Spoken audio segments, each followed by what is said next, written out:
From time to time, you may need to clear the cache and cookies of your computer browser. This is a quick tutorial on how to do this using the Chrome browser.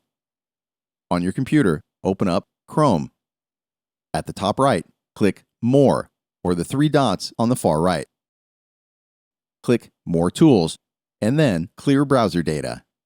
For a keyboard shortcut on a PC, you would hold down Control, Shift, and Delete on your keyboard. If you were using a Mac computer, you would hold down Command, Shift, and Delete. Next to Cookies and Other Site Data and Cached Images and Files, make sure the boxes are checked. Then click on Clear Data.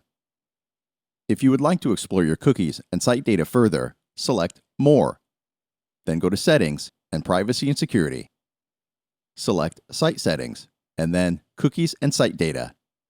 You would then be able to adjust your permissions further with the websites you interact with. Thanks for watching this quick tip.